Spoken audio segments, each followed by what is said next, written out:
everybody, it is Osiris, your host for 15 minutes to show. I would love to do something a little bit different today with you. Let's try it. We have in our studio a special guest, but before we talk about who that is, I wanted to give you a little bit of teaser. As some of you may know, in the past shows, I have talked about that I am a new author of a book called Nita. Let's do it country like my mama would say it, Nita. That I'd like to read an excerpt from for those of you that haven't been able to pick it up. So I have it right here. I'm going to read a little bit of an excerpt before we talk about our guest today that you'll love. And tell me what you think about it, okay? So anyway, for those of you, again, go out and pick it up. It's called Nita. You can find it on Amazon.com. You can find it all over any of the online distributors.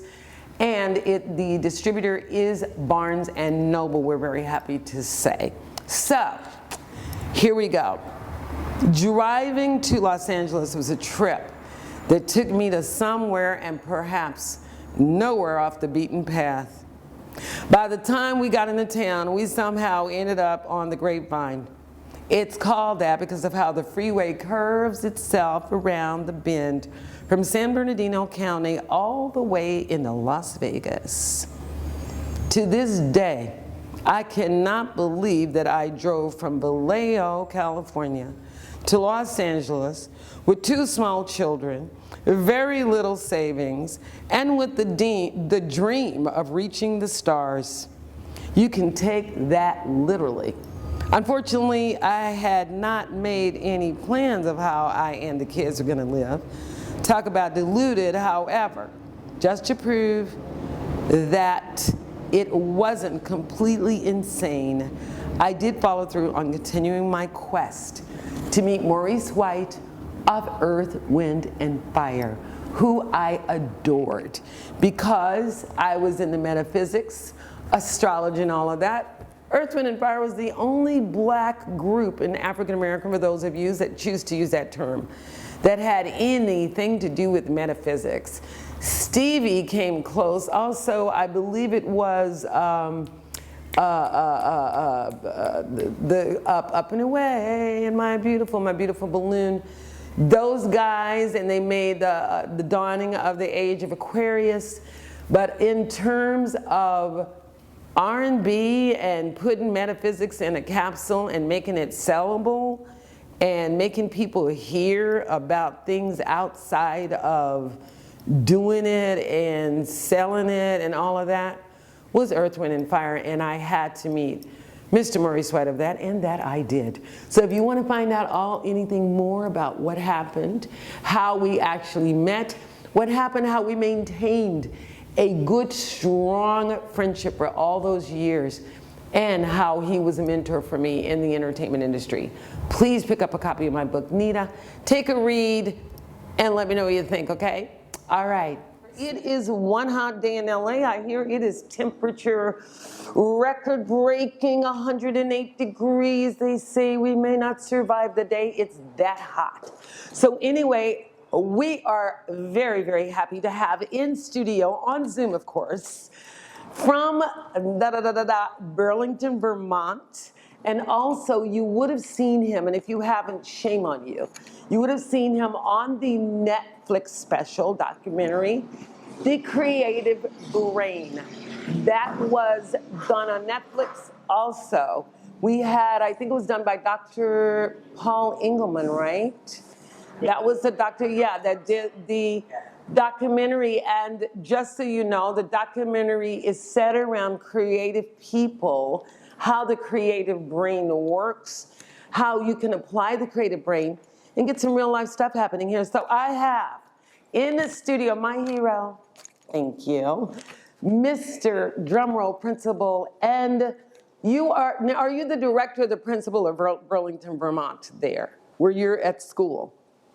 Yeah, so I was the principal at the Integrated Arts Academy for almost 9 years, and now I'm at the alternative programs. I'm a principal at the alternative programs. Oh, but you're still principal, but you're on the alternative side and not the IAA. Are you still with the IAA, the Integrated Arts Academy, or no? I am not at the moment. No, I moved on from there almost 2 years ago now. Yeah, so I've decided to do something else. But I'm bringing a lot of those creative avenues and connections I made at the Integrated Arts Academy into.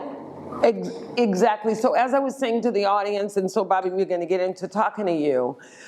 Bobby was one of the people that was interviewed on how he's been able to take the creative brain and apply it to curriculums and apply it to behavior patterns, I'm sure, and really redirect the thoughts and behavior of students that are in the areas that probably are the most unserved.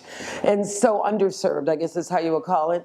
And so I happened to see the documentary and was just so enthused that I called them and was so happy that they put me in touch with Bobby and wanted to talk to him about how did you come to understand the theory behind right brain, creative brain, left brain, how to make them work together and then apply them to students that were literally given up on. They were like, okay, we don't know how to teach them. We don't know how to help them. Tell us, inquiring minds would like to know. Yeah, you'd think it'd be complex. It's really not. The process of becoming an art school was pretty complex and challenging, and understanding how to train teachers and get everyone on board. As you know, probably, Osiris, change can be difficult. It's a challenge for us. And speaking of brain science, change is one of those difficult things we do in life. And so transitioning from a traditional elementary school into an art school, that was the challenge. I think really what the creative process is steeped in is just love and passion. We do things, and arts makes it so simple, right? Can you think of a single 3 or 4 year old that doesn't love to explore through the artistic experience? They color, they sing, they dance around, they pretend. It's innate. We're born with that talent and that ability. However, it's the system kind of knocks it out of us, unfortunately. So if we really look at what a student's passion is, especially when they're young, incorporating the arts is really simple. Now, the challenging part was, well, how do we really connect it to academic standards? That takes work and a ton of planning. And certainly the staff at IAA, we did a lot of training. We had staff retreats to discuss the process and how it would impact students. But really what the end of the day was like, how can we create passion and interest and drive love into education, and then the rest sort of takes care of itself a little bit, But that's the big piece. I think it's, and now that I'm out of that environment and doing something at the high school, at the alternative programs, again with students that are often marginalized, like you were saying, those forgotten students, those students that haven't really connected to the traditional educational setting. We're doing the same thing. Like I am certainly bringing artistic experiences in. We're doing artist residencies. We're doing African drumming. We're, doing all kinds of things that connects us to the artistic experience in the arts world. But more importantly, we're bringing passion. We're letting students, dive into things that they have interest in. We're helping the school meet their needs as opposed to having the children change to meet the school's needs. And that's why I really wanted this job, because a lot of what I learned through my experience at the Integrated Arts Academy taught me how to be a better administrator and a better teacher and a better person, because it's really about love, passion, kindness, respect. And I think the system often doesn't give that to children. Absolutely. We always expect this, the square peg is going to fit in the round hole, and it's just not really true for a lot of students. The traditional model doesn't work for a lot of them. Let me ask you this. What does a typical day look like? A traditional classroom, I'm going on memory, would be you go into the school, teacher says, hi everybody, good morning, take out your books, take out your pads, we're gonna do blah, blah, blah, blah, blah, we're gonna discuss this subject, blah, blah, blah, blah, blah. Now I watched your video and I loved on YouTube, I loved what you're doing with the kids, and I saw they were really getting into it, and the magic that happens when the heart and the brain and curriculum and technology come together and present, there you are, a program. So what does a typical day look like for those students that you've taken on to bring into this classroom? Yeah, I think what it used to look like was there's typically one right way to do something. So they're really pigeonholed into the experiences catered for them or created for them already before you even know the child. So here's the teacher makes their plan and says, here's how I'm going to deliver the instruction, and this is the way it's going to go. And oftentimes for students that need a more flexible environment, a more non-traditional environment, that doesn't work for them. And what typically happens is when the day isn't catered to their needs or flexible enough to maybe meet their needs, behavioral problems might be identified. And it's less behavioral problems, it's really just their needs not being met. That's what I tell students all the time. You're never in trouble, you're expressing a need. When a student just struggles with math or literacy, we don't say you're in trouble. We say, oh, we got to get you support and help. Exactly. And a lot of the times behaviors would come out because the student wasn't connecting, wasn't able to access the educational experience. And so behaviors arose, and then it was all of a sudden your behavior problem or behavior issue, as opposed to a student in need. Before you say, how do you work with the parents, and what staff do you have that is available to you, that is offered by your district or the organizations there that are supporting you? How do you integrate all of that Yeah, so I mean, sometimes it's reactive and not proactive. There are positions that can support with behavioral needs, whether it's the principal, me, behavior interventionists, or behavioral support people, paraeducators. Sometimes a student will connect with a particular teacher. So it's definitely those situations being successful and going in the right direction is really steeped heavily in relationships. What we have now is the programs that I'm running. We have a lot of contact with families. We meet with them regularly and talk about data that we're collecting, and we shift and create new plans for students constantly because their needs might change from week to week. And so we work really closely with the families, and we're a smaller environment so that we can develop more deeper relationships with the students. And we can get to know them better so that we can identify their interests and needs, and then maybe cater our instruction and the programming to some of those needs. So that's really what we try to do. Is there any point in your program and how you manage and apply it to your curriculum that you go out and actually talk to the parents? And if so, how difficult has that been during COVID? You know, when the whole structure of everything changed, how were you able to manage to keep those kids enthused and inspired? Yeah, one of the things we did, we knew right off from the initial school closures in the pandemic that our students weren't going to be successful with online learning. So when we came back to school in the fall of this school year, I approached the superintendent, and he was willing to allow us to meet in person because we had such small communities. So we felt that we could maintain the proper COVID safety protocols, be safe, but then still have our students in session person to person. So that helped. Having a small environment allowed us to do that safely. And we did it successfully. No COVID outbreaks, everything went really well. And we have about 30 students in each program. So they're small programs. So that it allowed us to do that and maintain space and be safe. And so, and then Zoom actually, we have to take some silver linings from the pandemic. Zoom allowed us to connect with people like we probably wouldn't be talking if we didn't have Zoom right now, right? Absolutely. And so it actually, it helped parents get online as opposed to actually getting to a physical space. And so I hope that we may continue to do some of that when people's work schedules, their personal lives, mental health, whatever the case may be, it may just be difficult to get out of the door. And so flicking on a computer screen is sometimes just a little safer and a little bit easier for some families. And also you could probably easily integrate other people. Maybe you'd reach out to some school in Africa through Zoom, that talk to the kids. Oh, wow, this is what we do over here. Have some kind of exchange program that once a month or once a year, they could also interact with other students all over the world, all over the country. To me, that's what Zoom has been able to do, is to take those outlying areas that we can't physically see or go to and to make them possible for us to be there.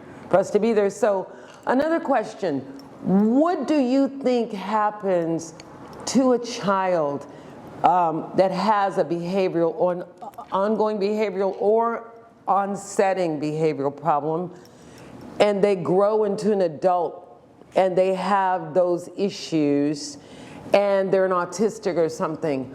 What happens for them to miss the steps so that they haven't gotten that help they need when they're young like that? What goes on? It's just sometimes difficult to provide the supports necessary. I think, I mean, a lot of it stems from individual trauma, you know, and it can be a variety of ways, whether it's life experiences, racialized trauma.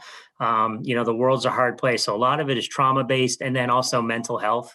So really focusing on mental health. And I think sometimes the way the school system reacts to some of that, it traumatizes them in the school setting as well. So school is a traumatizing experience for many students.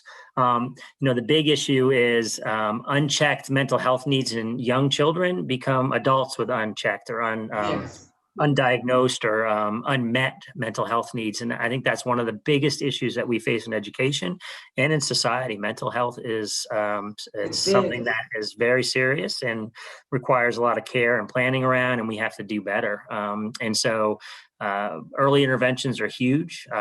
Teachers being trauma informed and having training specifically in catering and supporting trauma needs, because it can look a lot of different ways. You know, the traumatic experiences can create things that look very much like learning disabilities, can create behavioral problems. And so we really have to be equipped to meet the needs of those experiences in our students and help reconcile some of the mental health needs for those students as well.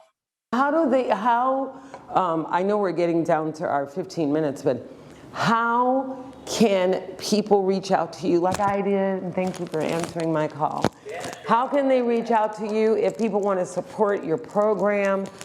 I don't know if you take donations or people that want to maybe talk to your students, talk to you. Anyone out there, this guy is like amazing. I mean, what he's doing in the school. And please go on YouTube. We're gonna really bring in some very nice clips for the audience out there so you can actually see Bobby in action with his children and the curriculum he presents. I can only imagine that as a child, if I had been given the support by my parents, being an artist myself and being a person that has a kind of quirky kind of ness to myself, I wonder what would have happened. And so for all of those people out there that have those kids that seem kind of they're very bright and all that, but a little bit different, a little bit, you know, different than all the other kids, please reach out to them. Do your job. Reach out to them, grab them, and let them know there's a place in the world for everyone, and certainly a place for them. So where can we find out more about you? You know, what's coming up next for this year with the COVID-19 thing being lifted? How has that affected your scheduling? And just tell us so that we can get out of here and hear more about what we can do to keep up with what you're doing. Yeah, sure. Certainly. Anyone could reach out anytime. It's B. Riley at bsdvt.org. Riley at BESBT. BSD is for Burlington School District. BSD. VT for Vermont.org. Yep. BSDVermont.org. BSDVT.org. You got it. Yep. So certainly that's how a lot of people linked. I'm on LinkedIn. A lot of people have reached out that saw the creative brain. So yes. I've been able to connect with a lot of people all over the world. So that's been a really cool experience. Yes. And we write grants a ton. So if you know of organizations that want to do more artistic work in the schools, I've written grants for that work. That's good to know. That's good to know, Bobby. Or project-based learning or passion-driven learning. We're looking to do more of that in our school setting. So grants around that area, we're happy to explore those and submit something. So that would be great. And of course, yeah, we always take donations. That'd be great. Now, what about IG? You're on Instagram, LinkedIn. What's your IG hashtag? Instagram is BRileyVT. I don't use that a ton. I have a Weebly blog. That's what is that blog? Can you tell us that? It's weebly.com/BRileyVT. Okay. Everybody, Weebly, weebly.com/Bobby Riley VT or B Riley VT. B Riley VT, yeah. There you go. So the VT stands for Vermont for those out there that had a bad ear and didn't get to hear. So anyway, and what can we expect from you this year? Like what kind of programs are you having? And has Netflix come back to you and have any of the other documentary places come back to you and done further research or further, Haven't done anything further in that area, but it'd be fun to do it. It'd be fun to see how maybe the artistic process can grow in the alternative setting, because I am doing artist in residencies here, like I said, the African drumming. We're just briefly, we're doing a program next year, an artist in residence, where students are creating disability awareness and pride, and they're going to create positive T-shirts. And then we're going to sell those at the farmers market and create a business around that. So that'll be pretty cool. Yeah, so that'll be fun. And then the governor yesterday lifted all COVID restrictions. So we will be back in person 5 days a week. Over 80% of the population in Vermont is vaccinated. So happy? Are you happy about that? I know the parents are like, yes, we get to, let them go back. What about the kids? Are they like happy to be back in school, you think, or did they like it better? What do you think? I think they were. Yeah, they were. I think it was still a challenge because there was this sort of cloud over people. And again, if you talk about students with trauma backgrounds and mental health needs, the whole pandemic was overwhelming. Whether they admitted it or not, it definitely had an impact on mental health. So I think we'll be recovering for that for many years. This was a traumatic experience for many adults and certainly for children. So it's something we're going to have to keep an eye on and make sure that we're catering to those needs, because it's real. It was a challenging 15 months, and it's going to have a significant impact because people lost jobs, and it was difficult living, and there was a lot of isolation. So there's just a lot that came with that impacts mental health. Okay, everybody, we gotta go. That's another show. And thanks for my personal hero, and I know he's a hero of yours too if you don't know him, Principal and School Director Bobby Riley over there, working hard to keep integrated arts in school, to make a curriculum so that all of us can benefit, not only for students, but for the parents that get to understand how the creative brain works, how to help integrate those kind of children that have that. And I know you gotta go because you're busy. So Facebook, is it Bobby Riley Facebook? You don't have a Facebook page, it's just LinkedIn? I do have Facebook. It's just B Riley VT, facebook.com. Oh, everything is B Riley, B like boy, you guys, Riley, RILEYVT.com for Facebook page and for his personal email, for his personal websites as well. All right, Bobby, I know you gotta go. All right, so let's go. And we look forward to having you on again, because I'd love to talk to you more and find out, and we'll keep up with you and see how the programs are going, especially after we see other people joining nationally and internationally and see how those things are working out. All right? Okay, always good to see you. You know you can call me anytime. Okay? All right, bye. Say bye. Bye, bye. Stay tuned and go onto our UnkenEntertainment1.net website, also expressed in abstract.net. And we'll see you there. Don't be square. You know you want to. Bye.